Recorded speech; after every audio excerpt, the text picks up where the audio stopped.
and the reasons for this being are the treatment of American Indians today by the film industry.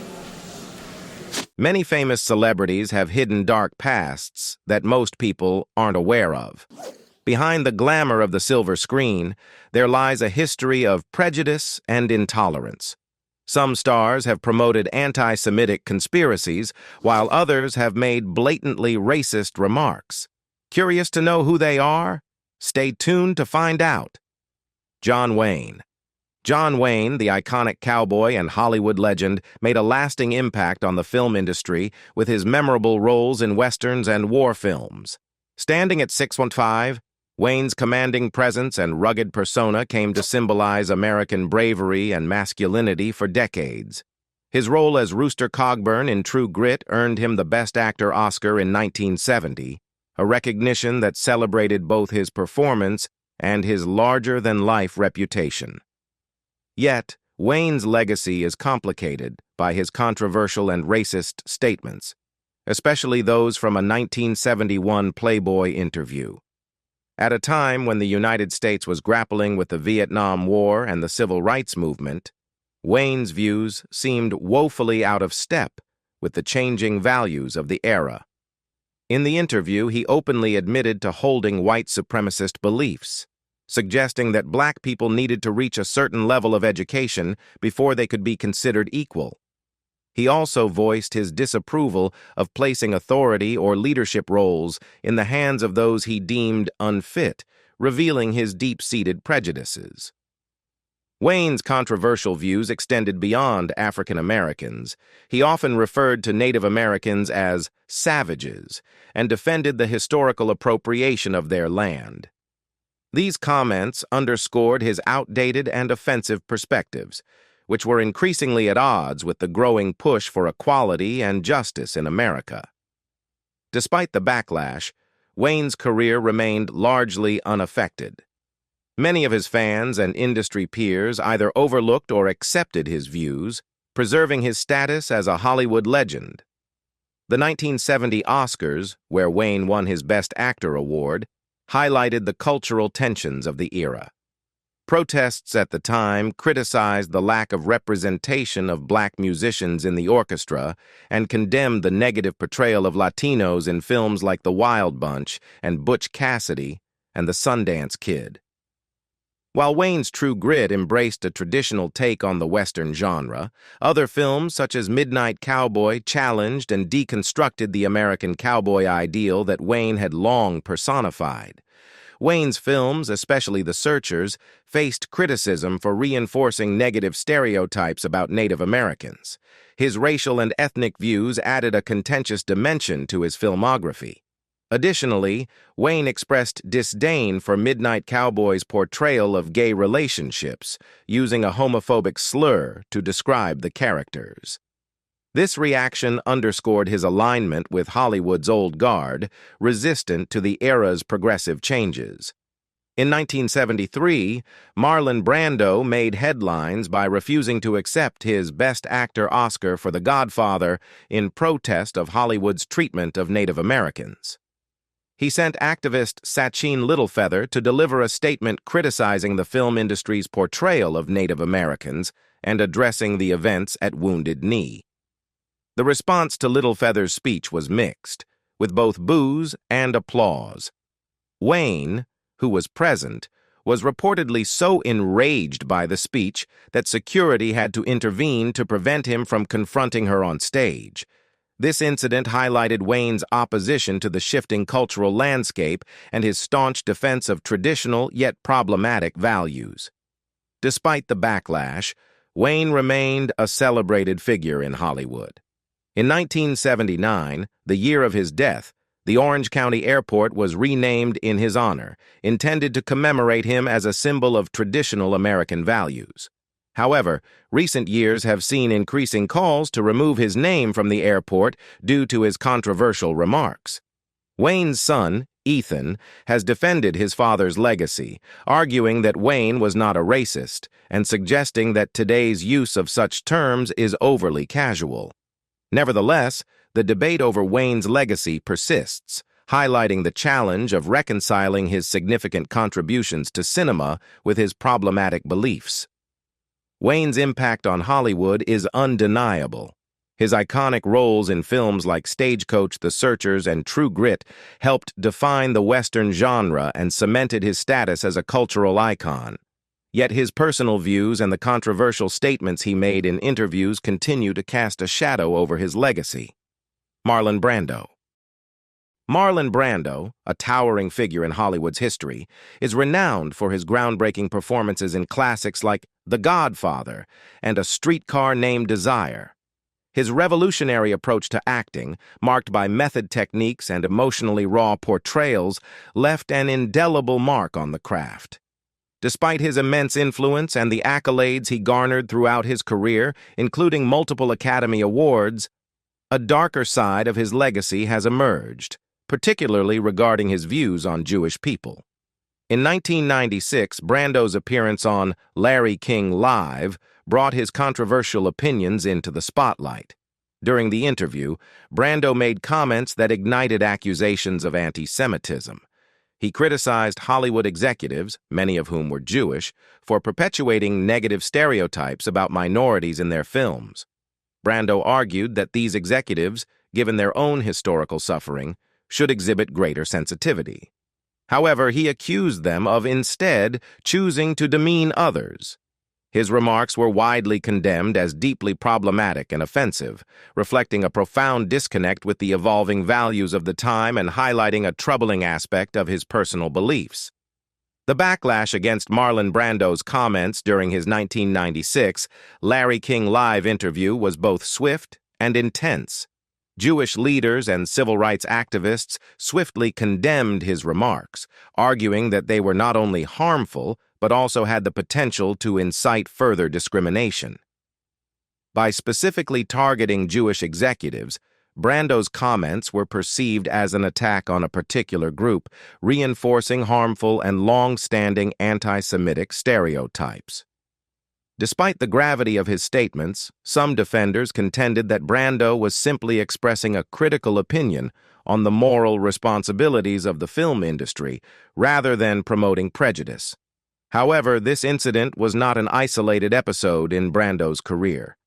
His involvement in contentious situations extended beyond this interview. While he was publicly known for his advocacy for civil rights and support for African American and Native American communities, his comments on Larry King Live revealed a troubling contradiction. This duality in his character, where his public activism clashed with his private prejudices, left many fans and colleagues grappling with how to reconcile his significant contributions to social justice with his more problematic views. Marlon Brando's career was a mix of extraordinary critical acclaim and personal controversy. Renowned for his groundbreaking performances, he won 2 Academy Awards for Best Actor and garnered numerous accolades throughout his career. His portrayals in films like The Godfather and A Streetcar Named Desire redefined acting and set new standards in the industry. However, Brando's off-screen behavior often overshadowed his on-screen achievements. His unpredictable and often difficult personality led to strained relationships with directors, co-stars, and even political figures. Beyond his controversial comments about Jewish people, Brando's actions regarding other minority groups also drew significant scrutiny. His support for Native American rights was notably highlighted in 1973 when he famously declined the Oscar for Best Actor. Instead of accepting the award, he sent Native American activist Sachin Littlefeather to refuse it on his behalf. This gesture was intended as a protest against Hollywood's portrayal of Native Americans and was a significant act of solidarity. However, this stand was complicated by his earlier inflammatory remarks about Jewish people, which further muddied his public image. This juxtaposition of activism and prejudice added layers of complexity to how Brando's legacy is perceived, reflecting the ongoing struggle to reconcile his impactful contributions to cinema with his more troubling views. Bing Crosby. Bing Crosby, celebrated as one of the most iconic figures in American music and film, is often remembered for his smooth voice and classic cinematic roles. However, his legacy is complicated by his participation in blackface performances and problematic interactions with racial issues. Born in 1903, Crosby's career unfolded during a time when minstrel shows, where white performers blackened their faces to caricature African Americans, were a popular form of entertainment. This practice, which perpetuated harmful stereotypes, was widespread in the industry. Crosby, like many of his contemporaries, engaged in this practice, appearing in blackface in at least 4 of his numerous film roles. This involvement reflects a troubling aspect of his career, rooted in a deeply entrenched tradition of racism within American entertainment. The 1954 film White Christmas features Crosby performing the song Mandy alongside Danny Kaye, Rosemary Clooney, and Vera Ellen. While Crosby's performance in this scene did not involve literal blackface, the song's origins and the presentation of the scene evoked the minstrel tradition. This nostalgic nod to a racist past highlights how such racial caricatures continued to be embedded in popular culture, even in the mid-20th century. Crosby's relationship with jazz legend Louis Armstrong adds another layer of complexity to his legacy. Their friendship was marked by mutual respect and genuine admiration. Crosby was a strong advocate for Armstrong's work, promoting his music and championing his talent. However, Crosby's use of the N-word when referring to Armstrong reveals a darker side to their relationship and underscores the casual racism that was pervasive, even among those who otherwise supported African-American artists. Bing Crosby's involvement in blackface was not an isolated case. Many of his contemporaries, such as Frank Sinatra, Judy Garland, and Fred Astaire, also engaged in blackface performances. These actions reflect a broader cultural acceptance of racial caricatures and stereotypes in entertainment during the early 20th century. While Crosby and others might have been unaware of the full extent of the injustices perpetuated by the minstrel tradition, their participation contributed to a harmful legacy. Despite these problematic aspects of his career, Crosby's legacy is not solely defined by them.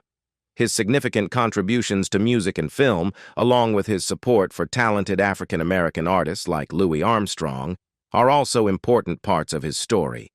However, it is crucial to recognize and address the full scope of his legacy, including both his achievements and his involvement in racially insensitive practices. Walt Disney. For many families, gathering around the TV to watch The Wonderful World of Disney was a cherished tradition, highlighting the far-reaching impact of Disney's empire. From beloved movies to expansive theme parks, Disney's influence is pervasive in entertainment.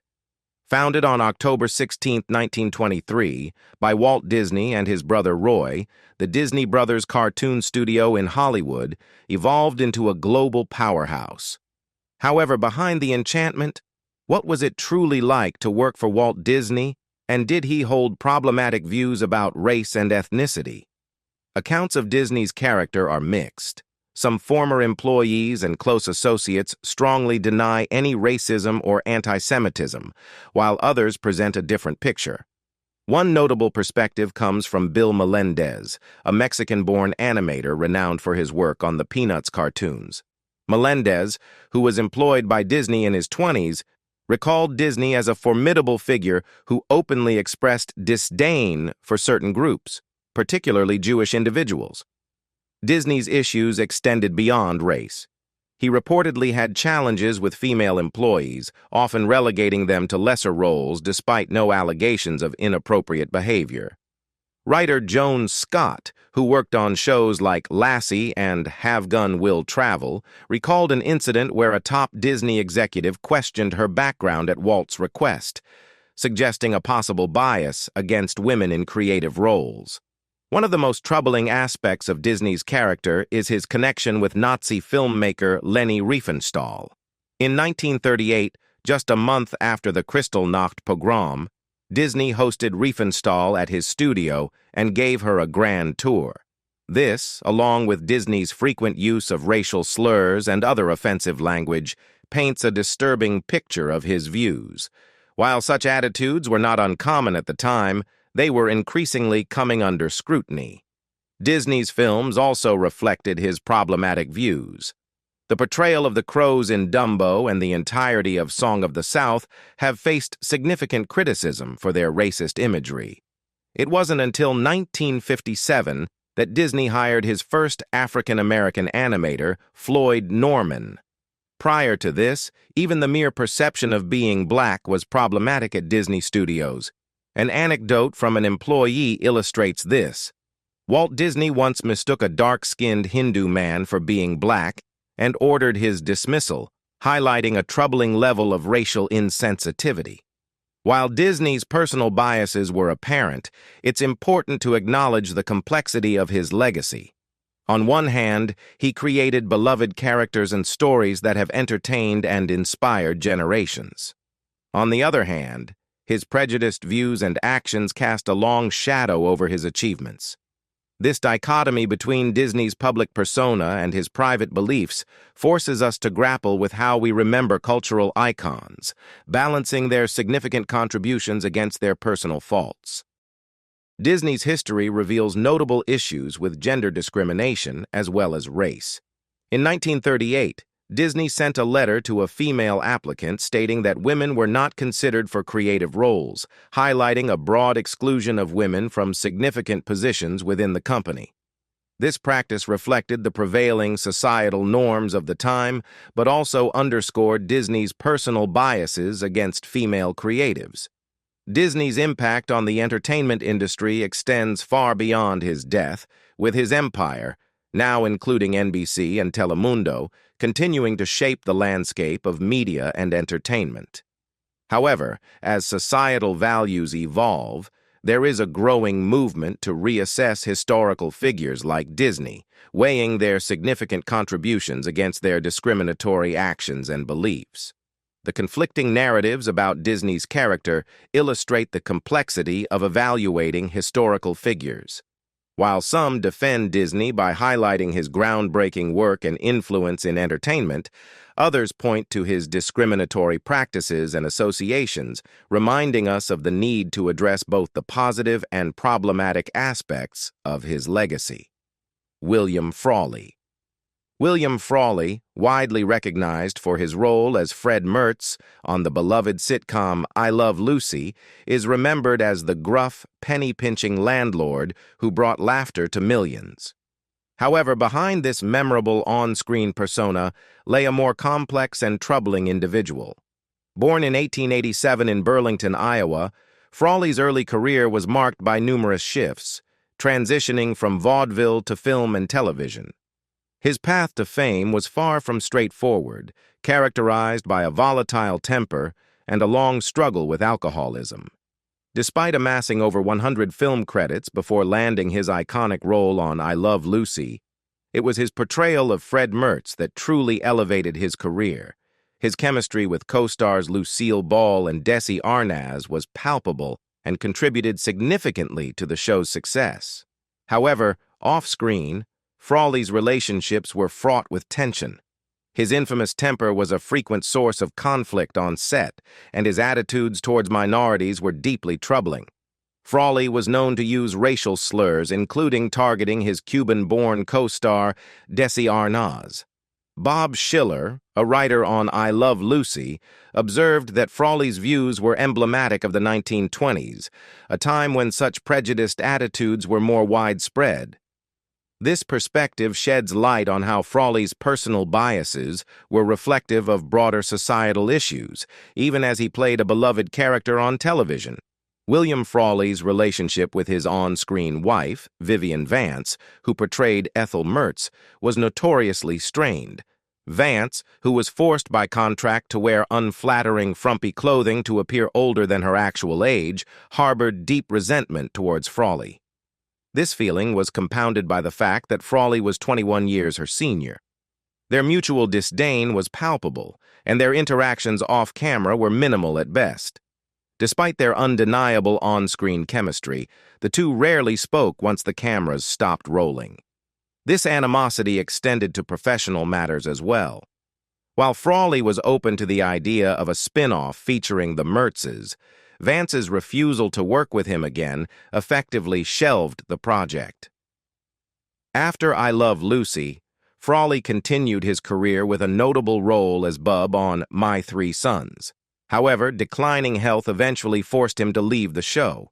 In 1965, Frawley made his final television appearance, reuniting with Lucille Ball in an episode of Here's Lucy, by which time Vance had left the show. Frawley's life ended in 1966 when he suffered a heart attack at the age of 79. His death elicited a range of reactions. Vivian Vance, upon hearing the news while dining at a restaurant, reportedly toasted with "Champagne for everyone," a reflection of the deep-seated animosity that had persisted between them. Walter Brennan. Walter Brennan, a name that resonates through Hollywood's golden era, is renowned for his remarkable versatility and charisma on screen. His career spanned from the rugged terrains of westerns to the heartwarming realms of family comedies, showcasing his remarkable ability to infuse depth and authenticity into every role he undertook. Brennan's career is marked by iconic performances that earned him 3 Academy Awards for Best Supporting Actor, solidifying his place as a cherished figure in American cinema. Brennan's rise to fame began in vaudeville, where his talent for live performance sharpened his acting abilities. This early-stage experience was instrumental in his transition to radio in Los Angeles, which eventually led him to Hollywood. His move to Los Angeles was a turning point, positioning him at the epicenter of the entertainment industry. In Hollywood, Brennan became a staple of the Western genre, and his distinctive presence and compelling performances earned him critical acclaim and a lasting legacy. However, beneath the surface of Brennan's celebrated career lies a more troubling aspect of his life. Despite his on-screen charm and success, Brennan held some staunch and controversial beliefs that cast a shadow over his legacy. Known for his staunchly conservative views, Brennan was vocal in his opposition to the civil rights movement and anti-Vietnam War protests, viewing both as communist conspiracies. His paranoia about the shifting social landscape was extreme. He even went so far as to build a survival bunker at his home, stocked with supplies for a supposed Soviet invasion. Brennan's reaction to major civil rights events was equally alarming. His lack of empathy and even celebratory response to the deaths of leaders like Martin Luther King Jr. and Senator Robert F. Kennedy exposed a profound bias. He used his public persona to promote these harmful views, portraying himself as a simple countryman to resonate with fans while spreading his racist ideologies. Walter Brennan's involvement with the John Birch Society, a group renowned for its radical and anti-communist views, underscores the depth of his controversial beliefs. Known for his vocal opposition to societal changes, Brennan used his fame to further his ideologies. At a John Birch Society convention, he recorded tracks using the voice of his beloved character Grandpa Amos to denounce the civil rights movement and incite fear of a communist takeover. Brennan's paranoia extended beyond politics into other areas of his life. He harbored deep distrust of many celebrities and was particularly critical of modern music, including that of the Beatles, which he feared would corrupt his grandchildren. This mistrust of popular culture highlighted his resistance to the evolving social landscape of the time. Additionally, Brennan's outspoken stance on education further demonstrated his conservative views. He actively participated in rallies against the Supreme Court's decision to declare school-led prayers unconstitutional, underscoring his opposition to what he saw as the erosion of traditional values in American society. This resistance to societal changes and the active promotion of his controversial beliefs paint a complex portrait of Brennan's legacy, revealing a man deeply resistant to the shifting cultural tides of his era. Jimmy Stewart. James Stewart, celebrated as a quintessential American hero and Oscar-winning actor, is renowned for his memorable roles in classics such as It's a Wonderful Life and Mr. Smith Goes to Washington. His reputation as a symbol of integrity and patriotism was further solidified by his impressive military service, where he rose to the rank of Major General in the U.S. Air Force. Stewart's public persona painted him as the epitome of the all-American good guy. Yet, beneath this polished image, his personal behavior and views revealed a more complex and troubling side. Despite his career achievements, Stewart's interactions with black actors and his racial attitudes were notably problematic. In 1971, while working on the short-lived TV sitcom The Jimmy Stewart Show, Stewart's racial bias became apparent. He strongly opposed casting Hal Williams, a black actor, in a role as a police officer, insisting on a white actor instead. Stewart's resistance stemmed from his discomfort with the idea of a black man portraying a position of authority, revealing a deep-seated prejudice that contrasted sharply with his public persona. Beyond the incident with Hal Williams, where Stewart's racial bias was evident, Stewart had a troubling history of mistreatment towards black actors. During the filming of The Man Who Shot Liberty Valance, Stewart's behavior towards Woody Strode was particularly egregious. Stewart used racial slurs and taunted Strode, leading to an intervention by the film's director, John Ford, to prevent further conflict.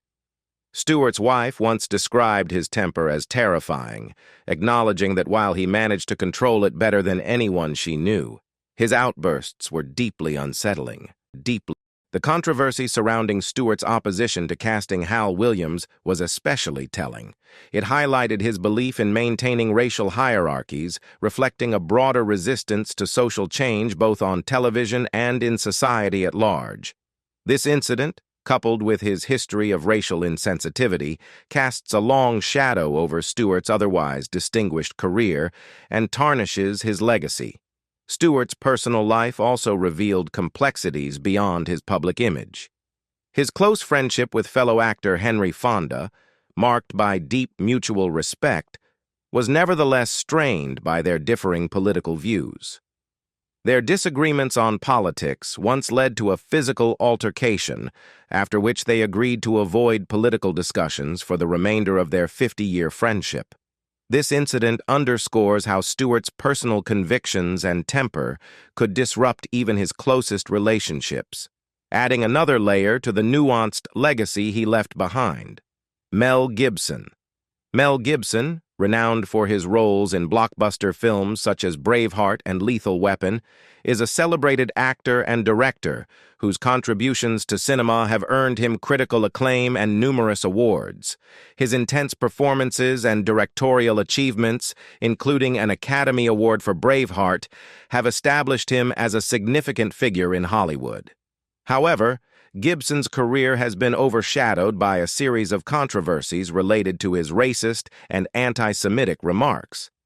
In 2006, Gibson made headlines for a DUI arrest, during which he launched into a tirade filled with anti-Semitic comments.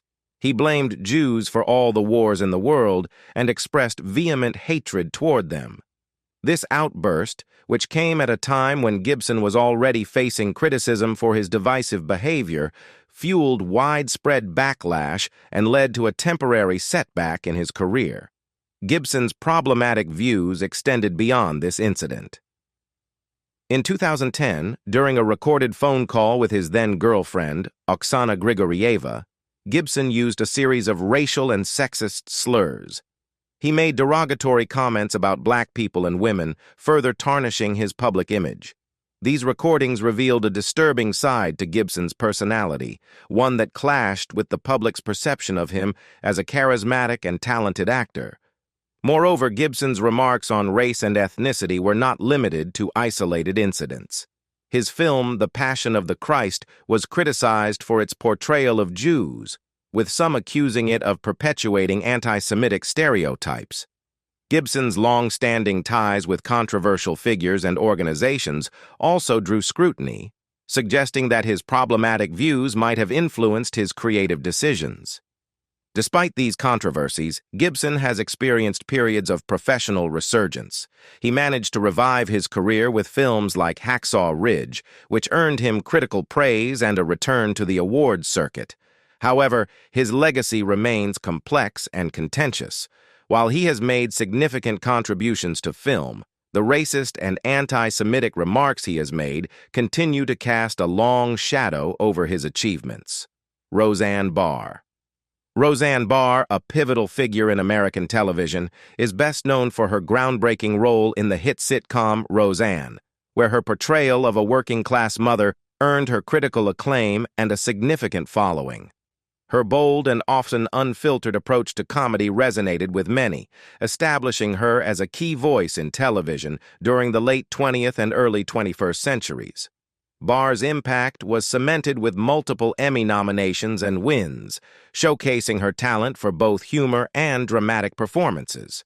However, Barr's career has been marred by a series of controversial incidents and statements that have overshadowed her professional achievements. In 2018, Barr faced widespread condemnation for a racist tweet about Valerie Jarrett, a former senior advisor to President Obama. Barr compared Jarrett to an ape, an offensive trope rooted in racism. This tweet led to immediate backlash, with many calling it a blatant example of bigotry. The reaction was swift, with ABC canceling Roseanne, the show that had been a major success for the network. The fallout from the tweet was significant and multifaceted. Barr's comments were widely criticized by civil rights organizations, political figures, and the public, who saw them as an egregious instance of racism. Despite Barr's later apologies and attempts to clarify her statements, the damage to her reputation was profound. The cancellation of Roseanne was a direct response to the controversy, reflecting the network's commitment to distancing itself from racist behavior. Barr's problematic behavior extends beyond this single incident.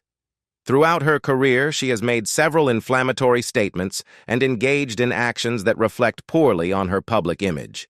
Her controversial comments and behavior have often overshadowed her professional accomplishments, leading to a complex and contentious legacy. How do you think we should approach the complex legacies of celebrities who have made significant contributions but also harbored troubling views? Share your thoughts in the comments below. If you found this video insightful, please like, subscribe, and leave a comment. Don't forget to turn on notifications so you won't miss any of our upcoming content. Thanks for joining us. I'll see you next time. Bye-bye.